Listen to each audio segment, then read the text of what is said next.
Subscribe करने के बाद इस बेल आइकन को दबाइए और हॉरीवन की एक भी वीडियो मिस ना करिए।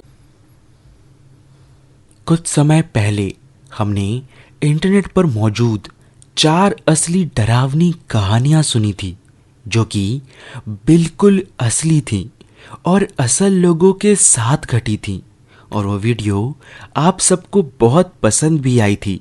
इसी वजह से आज मैं इंटरनेट पर मौजूद 3 और ऐसी कहानियां लेकर आया हूं जो कि बिल्कुल असली हैं।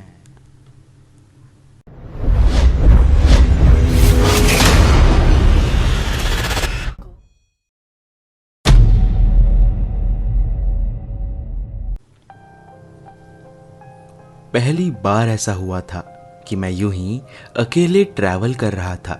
रात के वक्त मैं इतना थक चुका था कि मैं बिना देखे ही किसी भी होटल में चला गया।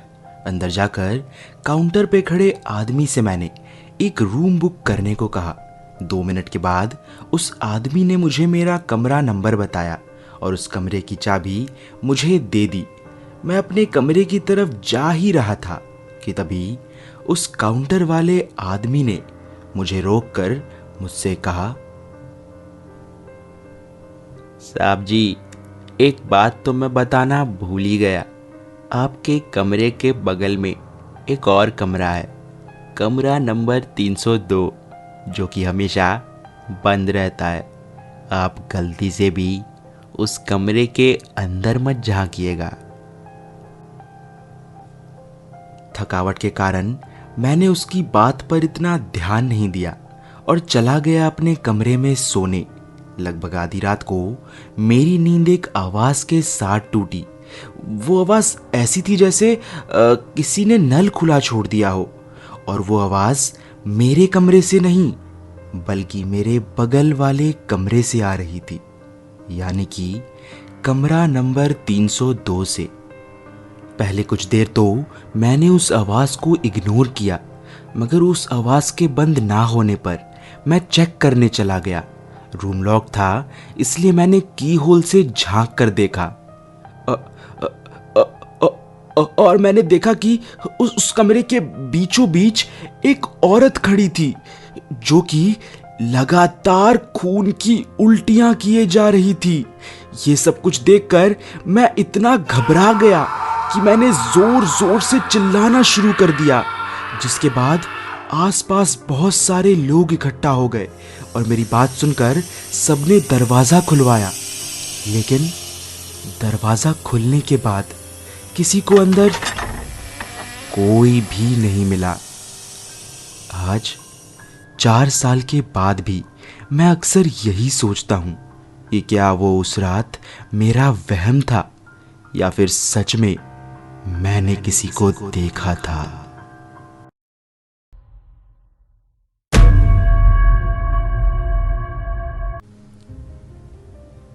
मैं और मेरा दोस्त अमन, हम दोनों एक साथ एक अपार्टमेंट में रहते थे।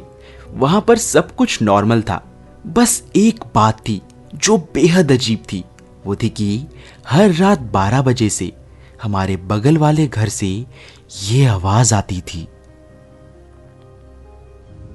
10 10 10 10 10 10 10 10। लेकिन ऐसी आवाजें वहां से नहीं आनी चाहिए, क्योंकि पिछले 4 साल से उस अपार्टमेंट में कोई नहीं रहता। एक दिन सुबह जब हमने अपार्टमेंट चेक किया तो हमें पूरा अपार्टमेंट खाली मिला। लेकिन अगली रात 12 बजे फिर से वही आवाजें आने लगी, 10 10 10 10 10 10 10 10। जिसे सुन के इस बार मेरा दोस्त अमन बहुत गुस्से में आ गया और मेरे मना करने पर भी वो रात को ही चेक करने चला गया। आज अमन को लापता हुए 1 साल से ज्यादा हो चुके हैं।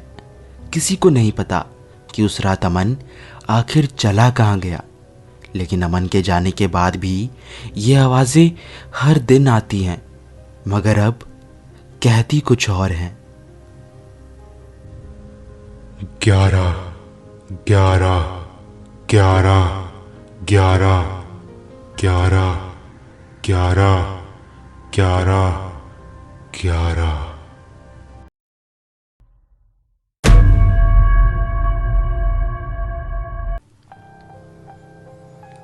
मेरी माँ ने मुझे हमेशा से कहा था कि चाहे कुछ भी हो जाए मैं कभी हमारे घर के बेसमेंट में ना जाऊं।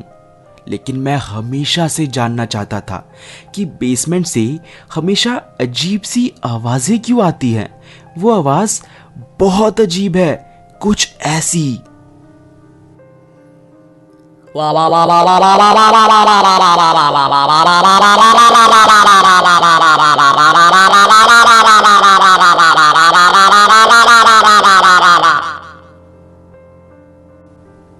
इसलिए एक दिन मैं चुपचाप इस आवाज का पीछा करते हुए बेसमेंट में चला गया कि तभी मेरी माँ ने मुझे जोर से खींचकर बेसमेंट से बाहर निकाल लिया और मुझे वहां जाने के लिए बहुत डांटा। जिसके बाद मैं इतना दुखी हो गया कि मैं रो पड़ा। इसलिए कुछ देर के बाद मेरी माँ ने मुझे प्यार से समझाकर दोबारा वहां जाने से मना किया और फिर बाद में माँ ने मुझे कुकीज़ भी खिलाए, जिसके बाद मेरा मूड बहुत अच्छा हो गया। इसी वजह से मैंने अपनी माँ से ये कभी नहीं पूछा कि हमारे बेसमेंट में वो लाल आंखों वाला बच्चा, जिसके ना ही हाथ हैं ना ही पैर, ऐसी आवाजें क्यों निकाल रहा था।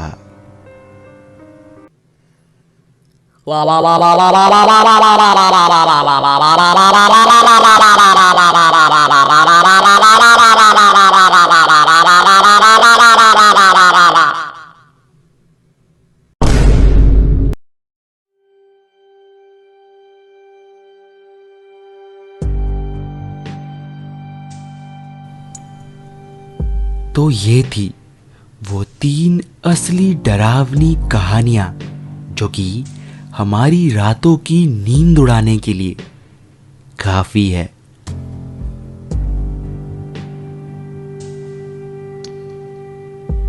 तो फिर मिलते हैं अगले हफ्ते एक और डरावनी कहानी के साथ।